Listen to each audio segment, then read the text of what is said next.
Olá a todos, sejam bem-vindos ao canal Pleiadianos e nosso encontro semanal aqui no programa Mitolugar. Nós estamos falando sobre mitologia chinesa e hoje nós vamos falar sobre Rainha Mãe do Oeste. Bem, a configuração que nós estamos encontrando, que é uma certa diferença, né, de outros mitos para esse, quem viu o vídeo passado vai notar que os nomes das divindades parece que se aproxima muito do cotidiano humano. Por que esse cotidiano humano? Porque é um emparelhamento do poder temporal com o poder celestial. Isso é pensado. Por que isso é pensado? Para fazer com que as pessoas façam na sua mente, mesmo seu subconsciente, um emparelhamento entre o ser humano com o ser divino no mesmo título, tá? Então vamos lá. Esta deusa da imortalidade, rainha dos deuses e dos espíritos imortais, mais especificamente os espíritos femininos, que habitavam na terra mística de Xihua, né, que é a flor ocidental, que também é conhecida como Shi Wang Mu ou Shi Wang Mu. A deusa vivia num castelo de ouro nas montanhas de Kunlun, cercado por este fosso tão sensível que até mesmo um fio de cabelo poderia afundar. Este fosso tinha o objetivo de assegurar a proteção do pomar imperial de pessegueiros, cujos pêssegos ofereciam imortalidade a quem os comesse. Shi Wang Mu é representada na iconografia como uma bela mulher com dentes afiados e cauda de leopardo, ou como uma senhora velha e pouco atraente, com as costas curvadas, dentes de tigre e cauda de leopardo, dependendo do seu humor. A deusa recompensava os seus seguidores com a vida eterna, ao mesmo tempo que punia aqueles que a irritavam. Durante a dinastia Han, de 260 antes da Era Comum até 220 da Era Comum, o seu culto era muito popular, tendo sido construídos vários santuários em sua honra. Esta era a esposa de Mugong, o Senhor dos Espíritos, aquele que zela pelos espíritos masculinos de Donghua, flor do Oeste. Por vezes, este também é vista como sendo esposa de Shang-Chi.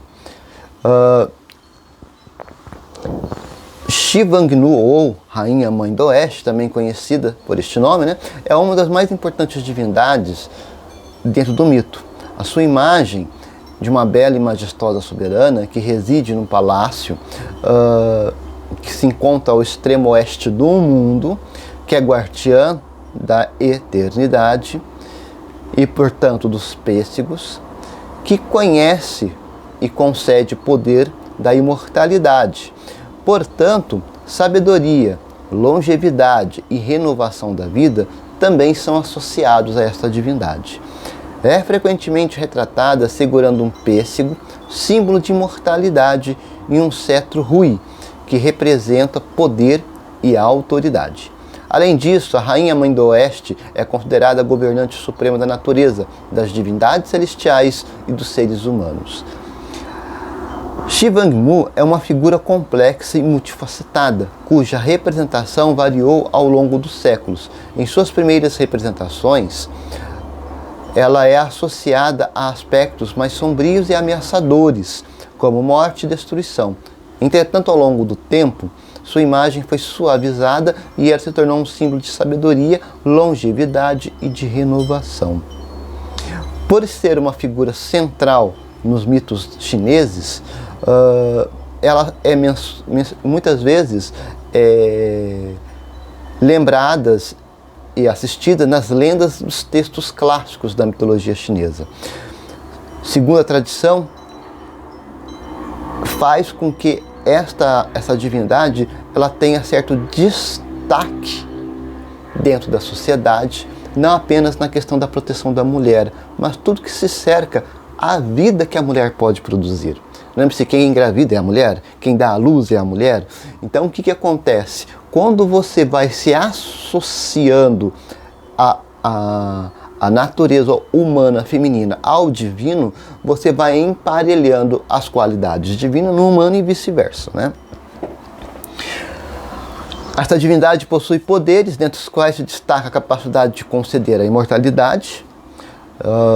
Diz que ela realiza banquete a cada 6.000 anos, e durante esse banquete ela serve seus famosos pêssegos, que concede a imortalidade a seus convidados. Além disso, também é visto como uma figura maternal que protege e orienta os seres humanos. Ela é frequentemente associada à lua, ao feminino, à sabedoria, sendo considerada divindade de grande poder e influência. Qual que é a história deste pêssego, né? O pêssego da imortalidade. O pêssego da imortalidade é um elemento central na mitologia chinesa, estreitamente associado à figura de Shivangmu, ou Rainha do Oeste. Segundo a lenda, estes pêssegos crescem no jardim celestial da deusa, levando 3.000 anos para florescer e outros 3.000 anos para amadurecer. Quando consumido, estes pêssegos concedem a eternidade. No banquete que a deusa realiza a cada 6.000 anos, ela oferece esses pêssegos aos seus convidados. E, obviamente, se tornam imortais. São considerados eventos sagrados, grandiosos, que reúnem diversos deuses e imortais.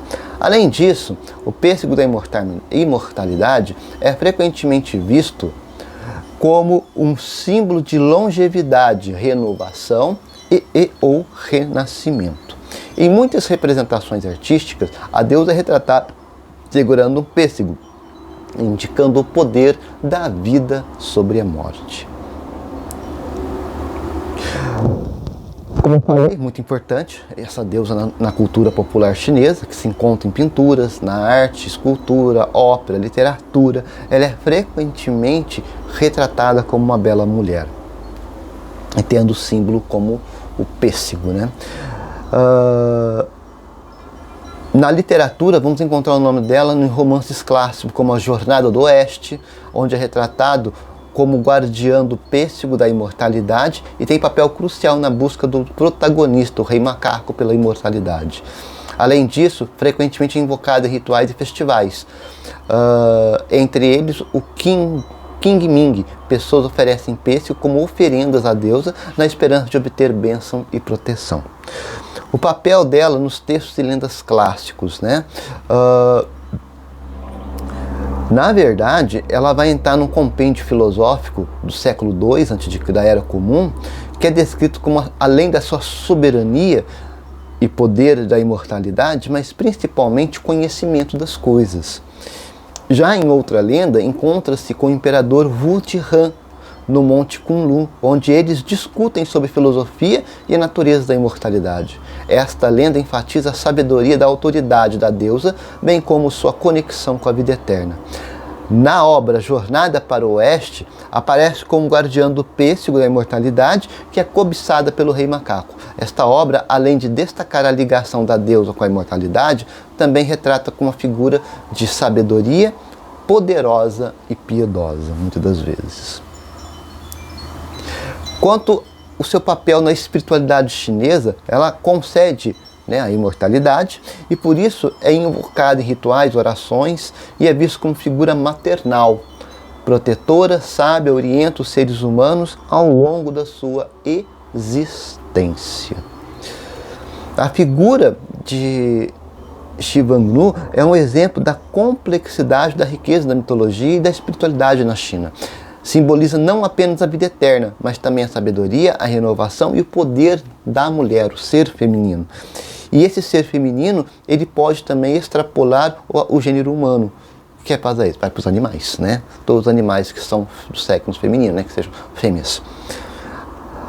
Além da presença na mitologia e na literatura, ela é importante na religiosidade, muito encontrada em altares domésticos, templos, particularmente forte no noroeste da China, onde é venerada como a Rainha Mãe do Oeste. Então nós temos que compreender que esta divindade, ela invoca para si o poder máximo do que é a vida. E aí, esse emparelhamento do poder máximo pela vida, aliado a essa ideia do pêssego da imortalidade, do poder de conceder a imortalidade, de certa forma, nós colocamos uma conotação da vida humana para a imortalidade também. Qual é a conotação?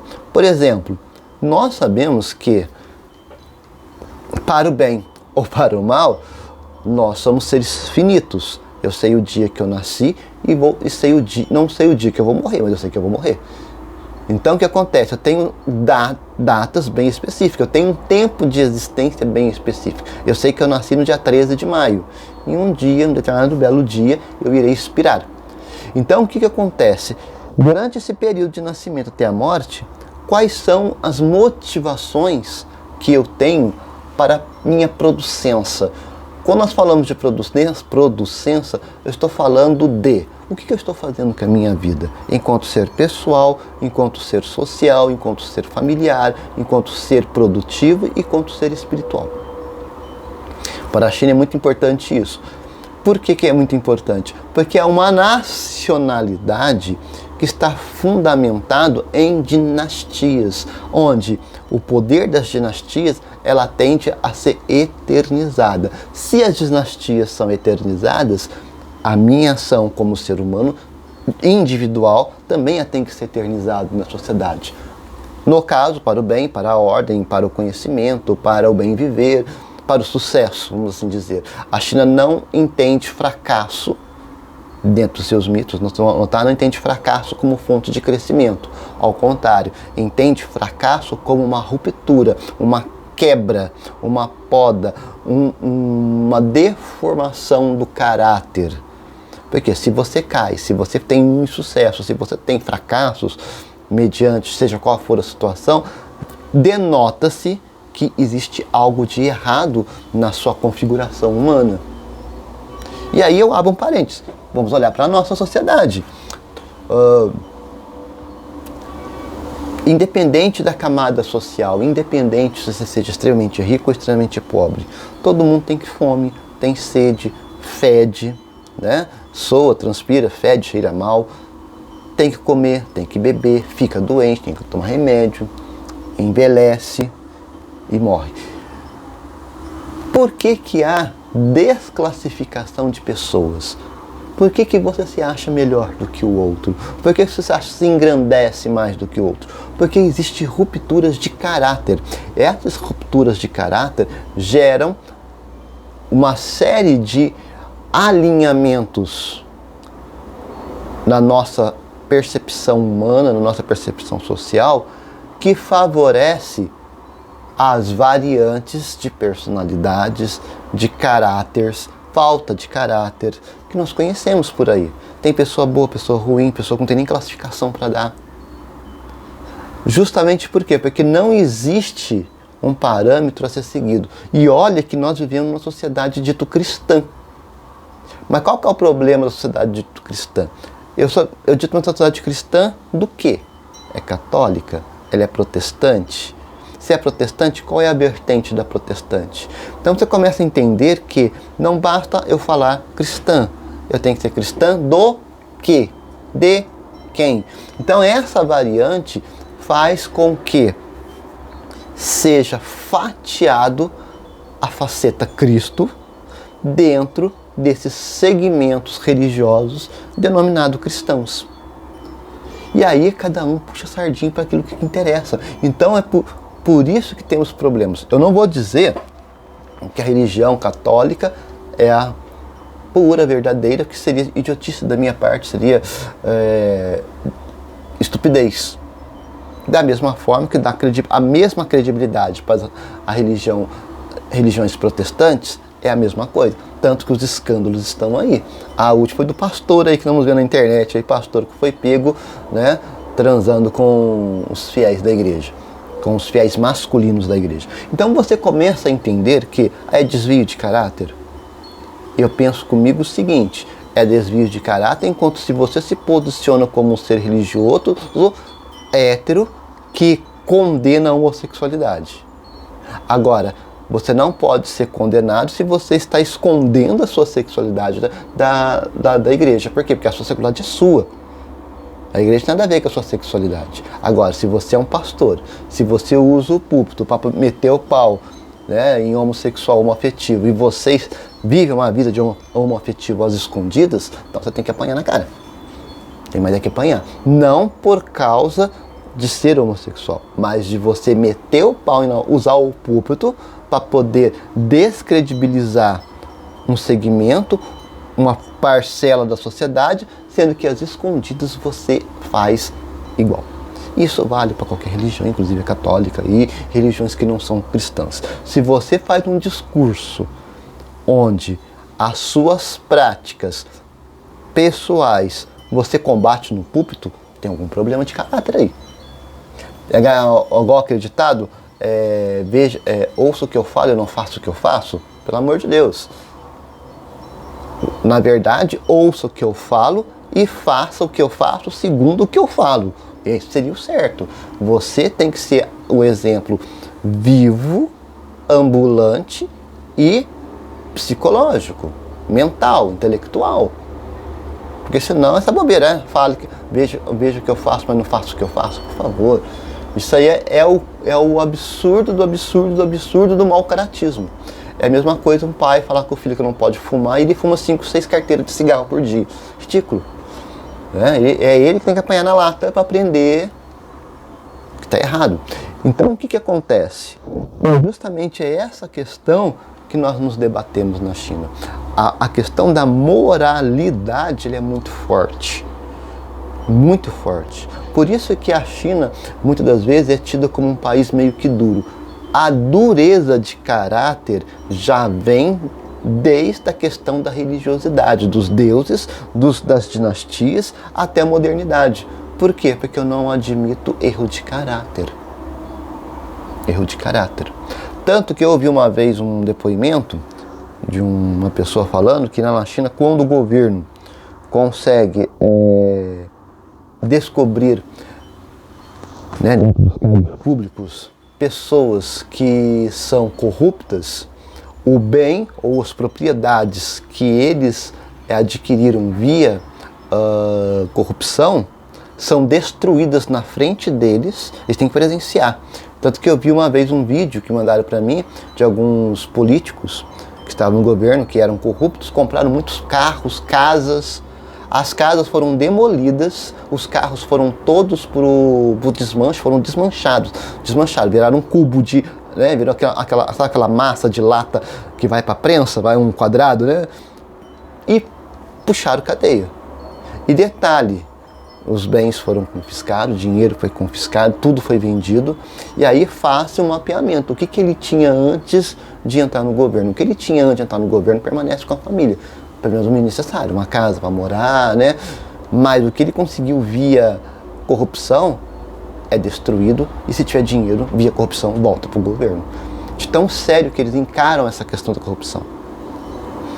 É um governo perfeito? Não, obviamente não é. Deve ter casos alto escalão de corrupção? Provavelmente, não foi descoberto ainda, só uma questão de tempo, né?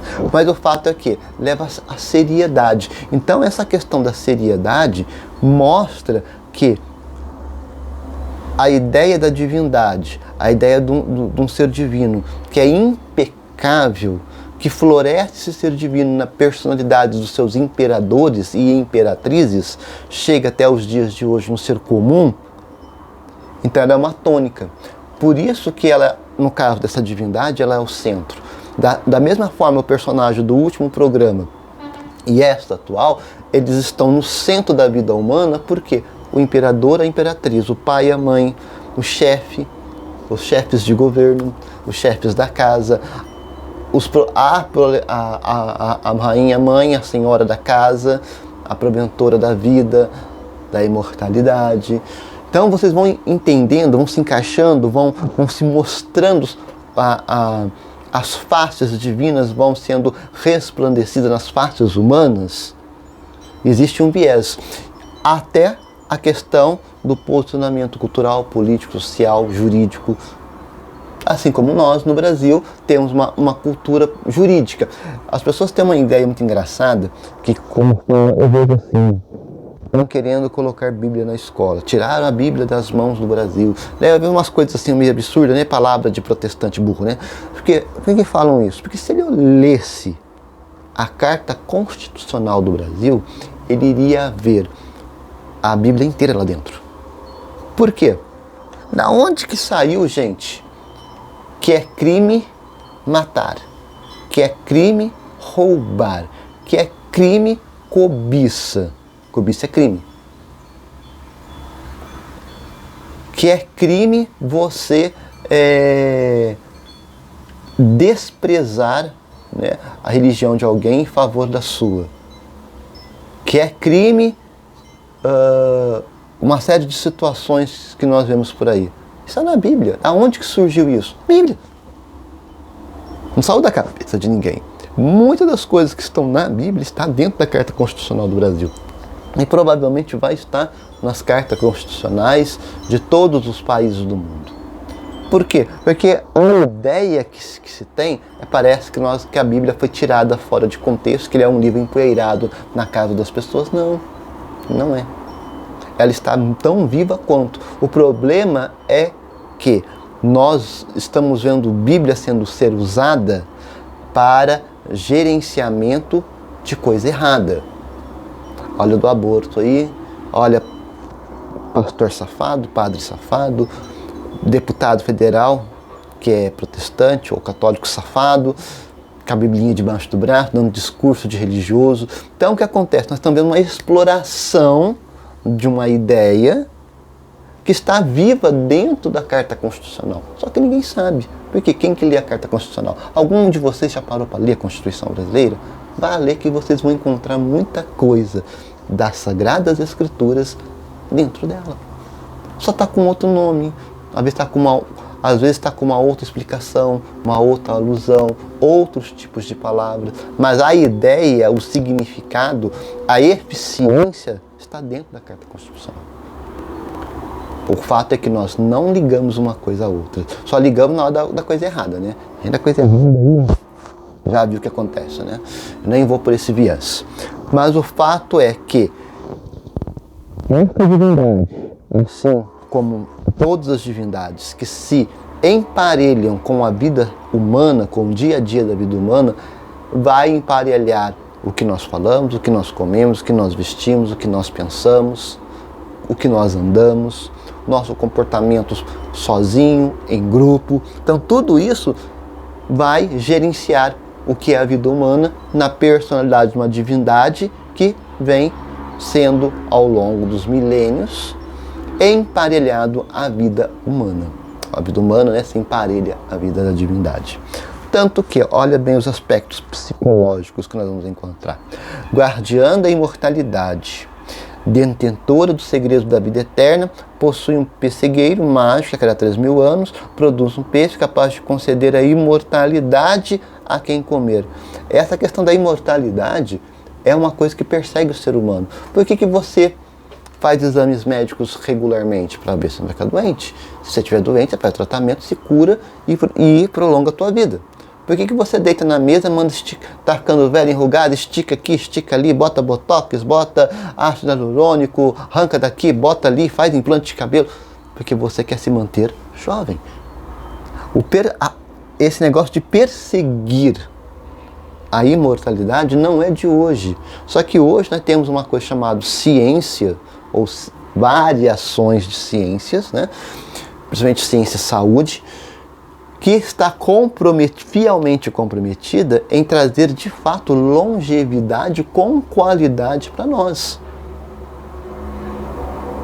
Mesmo diante de todas as dificuldades, a expectativa de vida no Brasil cresceu. Hoje nós podemos chegar aos 90 anos com uma certa facilidade, sem grandes doenças, sem grandes problemas. Então, se hoje nós chegamos aos 90 anos, daqui a uns 10 anos, com o advento da ciência, podemos chegar aos 100. Daqui a cada década, consegue aumentar 10 anos a expectativa de vida. Num futuro não muito distante, nós vamos ultrapassar os 100 anos fácil, com cara nova, com feições novas, com saúde, sem problemas, sem estar capengando, né? Como dizem, sem estar capengando, a não ser aquelas doenças que infelizmente são hereditárias, que não tem cura, que, né? Ou aquelas doenças que não tem cura ainda. Eu falo, por exemplo, doenças de ordem mental, por exemplo. Tem doenças de ordem mental que não tem cura e a pessoa vai morrer mesmo por conta dessa doença mental, que ataca o cérebro. Então não tem como. Você toma, eu rezo, espero que a medicina no seu avançamento, como ela está andando, consiga encontrar curas. Por exemplo, Alzheimer, esclerose, elas não têm cura. Você tem medicamento que pode retardar os efeitos da doença, mas você não pode curar a pessoa. Eu espero que um dia tenha um tratamento definitivo. Você está curado e acabou, ponto final, vida que segue. Assim como muitas doenças que têm vacina definitiva e a vida que se segue. Então é uma ideia, a propositura da imortalidade sempre estará em voga na sociedade humana, em qualquer lugar do mundo. Patrona dos mineiros. Por viver em um palácio de jade, ela é considerada patrona dos mineiros de jade. Quem produz, né, uma semijoia, se eu não me engano, muito apreciada por lá. Símbolo de feminilidade. Representa o poder feminino e a sabedoria ancestral. Ela é frequentemente invocada por mulheres em busca de orientação em questões conjugais e de fertilidade. Conjugalidade é a questão, né, arrumar um namorado, casamento, depois gerenciar o casamento e, é claro, filhos, né? E é como gerenciá-los também, né? Figura complexa ao longo da história, essa deusa representa diversas formas, desde a deusa feroz até uma figura maternal benevolente. Essa complexidade a torna uma figura fascinante e multifacetada. Então, ela continua sendo uma personagem que ainda está presente na sociedade humana, na China. Por quê? Porque ela faz parte da arte, da música, da literatura, das pinturas, das óperas. Então ela está um símbolo que continua presente, atuante no mundo. Então o que acontece? É uma divindade que não ficou no tempo, ela não se perdeu no tempo como os outros mitos, porque está sempre se renovando. Quando eu faço uma música que invoca as qualidades da divindade, ela está presente. Quando eu faço uma pintura que faz a alusão às qualidades desta divindade, ela está presente. Se eu faço uma ópera em alusão a esta divindade, ela está presente. Então o que acontece? Como eu posso dizer, para vocês de uma maneira muito simples, né? É trazer o que está aqui, né, no campo das ideias, no campo do mundo espiritual, para o mundo físico, onde eu posso tocar, ouvir, sentir. Qual é a maior dificuldade dos mitos? E que isso também tem a ver com o mundo moderno, quando nós falamos de religiosidade. É trazer o que está aqui, no campo das ideias, no campo espiritual, para o mundo físico, onde eu possa tocar, cheirar, sentir. Essa é a maior dificuldade. E aí o que acontece? No caso da cultura chinesa, os mitos, a forma que encontraram e que se encontra até hoje de fazer com que o mito esteja presente na vida é pegar coisas do dia a dia, nas suas variantes, e torná-las significativas e ressignificativas à luz do nome de uma divindade. Nós temos, na sociedade ocidental, como cristãos, eu vou falar como cristão católico, nós não temos a figurativa, né? Ninguém vai sair vestido de Maria Santíssima, né? Não, hoje eu vou acordar, se eu fosse mulher, né? Eu vou acordar hoje, eu vou sair vestida igual a Nossa Senhora das Graças. Amanhã eu vou sair igual a Nossa Senhora de Lourdes. Amanhã eu vou sair igual a Imaculada Conceição. Não! Isso não existe. Né? Não existe. No outro dia eu vou sair vestido igual a Nossa Senhora de Fátima. Achar que você é maluco. Imagina, chegar na nossa faixa, uma coroa na cabeça de branco, com um terço na mão, todo aquele cordão, né? Que alusão, brinco, uma cor. É maluca, tá batendo pino. Então é mais difícil de você entender essa alusão. Mas nós compreendemos a existência dos santos e santas para quem é cristão católico. A visão de Jesus Cristo, tanto para quem é católico como para quem é protestante, ou outra linha que acredita no cristianismo. E de Deus, o Deus da Bíblia, né, o Deus Todo-Poderoso, nós encontramos isso nas práticas que nós chamamos de moralidade. Eu não posso usar moralidade como um termo muito acertado, mas na falta de uma palavra melhor, a moralidade. Por quê? Porque a moral vem de Deus.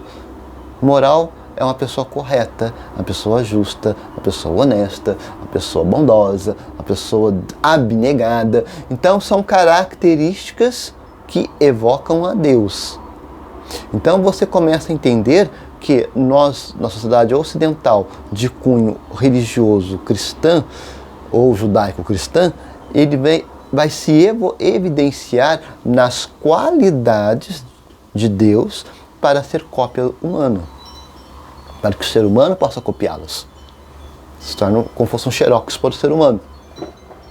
Já lá para eles é muito mais fácil esse entendimento. Por quê? Porque não existem barreiras culturais, religiosas, como nós temos aqui, porque é mais difícil, como eu falei. Lá usam muito roupas tradicionais. Eu não digo nada que nas suas vestimentas tradicionais, nas suas festividades, não se trajem das divindades. E tá tudo certo, todo mundo achar lindo, bonito, maravilhoso. Por quê? Porque participa da sua vida, faz parte da sua cultura, tem um significado. Seria a mesma coisa que no dia 12 de outubro as pessoas saem vestidas de Nossa Senhora Aparecida. Vão falar que é maluco. Eu sei que dia 12 é feriado, é dia de Nossa Senhora Aparecida, mas o que isso reflete? Qual é a coesão? Qual é o significado? Não existe emparelhamento. Né? Vão falar que você é maluco agora. Se eu sair com uma imagem de Nossa Senhora na mão no dia 12, aí é uma pessoa piedosa. Está rezando, está devotando o seu dia a alguma graça que está pedindo para Nossa Senhora para alcançar de Deus. Então são significados diferentes. Portanto, nós vamos entendendo que as nuances religiosas dentro do mito reflete a vida. Reflete a vida. E nos ajuda a entender a vida e pegar gosto pela vida. E aí, o que é o mais importante, que eu acredito do mito, tanto do personagem da semana passada como esse, é o sentido da vida. Qual o sentido da sua vida? Por exemplo, você acordou. O que te motivou você estar vivo? Filhos, famílias, trabalho, contas. O que te motiva? A viver, a lutar, a passar os perrengues que a gente passa na vida. Existe uma motivação. E essas motivações, quase sempre, ela tem que ser alicerçada num ser de luz, num ser de extraterreno. O que é extraterreno? Que não é humano, como fonte de inspiração. Se eu levanto todos os dias da minha vida como ser católico, que eu faço o que faço, tudo que eu faço, todos os sacrifícios que eu faço em nome e honra de Deus Pai Todo-Poderoso, espelhado em seu Filho Jesus Cristo, é uma coisa. Entende? Vocês conseguem compreender a logística de atuação? E aí, dentro dessa logística de atuação, está o meu ser, o meu pensar, o meu sentir, o meu olhar, o meu ouvir. É claro que eu tenho que ter uma espiritualidade forte, uma crença cultural forte, uma crença mítica forte, mas ao mesmo tempo eu não posso esquecer da sociedade que eu estou vivendo, no tempo e na história. No caso dessa mitologia, ela se aproxima muito do mundo moderno. Por quê? Porque ela está sendo utilizado instrumentos do mundo moderno para fazer alusão à divindade. Então acontece, eu pego um ser milenar, um mito milenar, que tem uma roupagem nova no mundo moderno. E vai se aglutinando, se acertando dentro desse mundo moderno, se moldando a este mundo moderno. Porque se eu me prendo a uma configuração em que eu sou obrigado a escolher ou isso ou aquilo, eu não estou tendo uma evolução de fato. Eu estou tendo o que nós chamamos escolhas de amargurantes, né? Entre É como se falasse assim, se for feliz, ser feliz te leva à ruína, e você ser triste te leva à felicidade. Então eu vou ser triste porque a tristeza me eleva a Deus. Que vida mais amargurante a pessoa não vai ter? Porque ela pensa que toda tristeza vai ser recompensada por Deus. Quando que na verdade não é nem a tristeza nem a alegria. Porque tudo isso são consequências do que você faz, do que você pensa, que vai ter ação na sua vida imediatamente, direta ou indiretamente. Deus não tem nada a ver com isso. Aliás, nenhuma divindade vai ter nada a ver com isso. Se tem uma coisa que tem que ficar muito claro, que é a felicidade ou tristeza de alguém, o sucesso ou fracasso de alguém, sorte ou azar de alguém na vida, não tem nada a ver com Deus. Ou deuses, ou qualquer divindade, qualquer coisa que você acredite. Tem a ver exatamente com o que você sente, pensa e faz na sua vida. O que você faz volta para você. O que você pensa volta para você. Por isso que nós estamos sempre... O maior questionamento dos mitos, e o mesmo se vale para esse de hoje, o questionamento que fica é: volta a mesma retórica que eu sempre falo. Eu tenho que ser melhor hoje do que eu fui ontem e amanhã o que eu estou sendo hoje. Isso tem que ser um mantra, que nós temos praticamente. Tem que ser um mantra que você tem que cantar, você tem que meditar todos os dias na sua vida. Porque é exame de consciência. Hoje eu estou melhor do que ontem? As merdaiadas que eu fiz ontem eu deixei de fazer hoje? Os propósitos bons de hoje, os propósitos bons de ontem eu já consigo colher hoje? Da mesma forma, as coisas erradas que eu fiz ontem, eu já estou começando a arcar com elas hoje? E como que eu estou projetando o meu amanhã? Como eu estou configurando o meu amanhã? Como eu estou planejando o meu amanhã? Então são coisas humanas. Não dá, e eu espero que vocês deixem, que isso tenha ficado claro em todos os programas Mitologar até hoje, não dá para acreditar que tudo que acontece na sua vida, o seu ser estar, é vontade divina. Não dá. Porque se você acreditar na sua vida, tantas coisas boas quanto as coisas ruins, a um ser extracorpóreo, você está tirando seu corpo fora dos seus problemas. Não é um problema que a pessoa muito fala. Eu vejo quer ver um exemplo que eu posso dar para vocês sobre isso? Eu tenho alguns amigos que são protestantes. E vira e mexe eu vejo falar que os erros que eles cometem, vamos falar, o inimigo de Deus que eles falam me fez fazer tal coisa, né? Fala que o diabo me fez fazer tal coisa. Chega uma hora que eu sou obrigado a falar, pô, inferno você com essa teoria. Você acha que o mundo, com bilhões de pessoas existindo, com milhares de coisas acontecendo ao mesmo tempo, você acha que o demônio vai perder tempo em atrapalhar a tua vida? Então vocês começam a compreender que isso é tirar o corpo fora. Eu estou dando a culpabilidade dos meus erros a uma entidade superior a mim. Quando que na verdade os erros são meus. São únicas e exclusivamente meus. Eu fiz, eu escolhi. Da mesma forma, quando falo que uma pessoa se dá bem na vida, uma pessoa bem sucedida na vida, é porque Deus abençoou.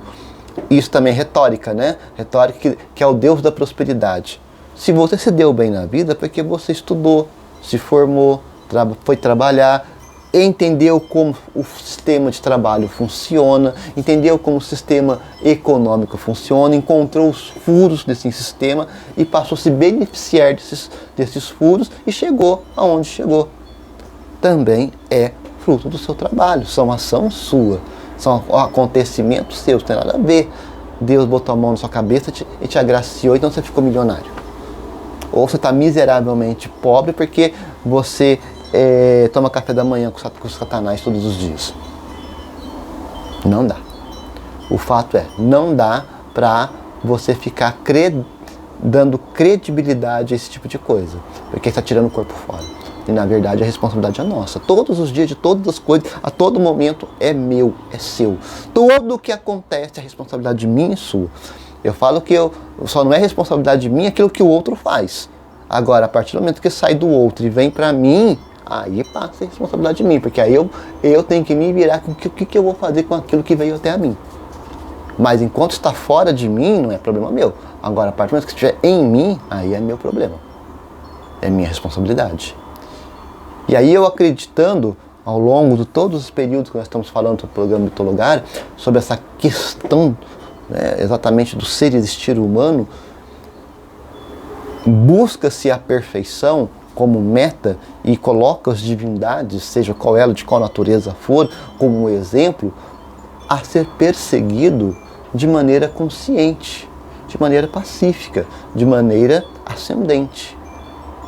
E não utilizar das crenças religiosas, dos mitos, como forma de credibilizar sucesso, de responsabilizar fracassos, de charlatanismo, de querer se beneficiar da própria fé, dentre um monte de coisas que nós vemos aí. São coisas bem diferentes.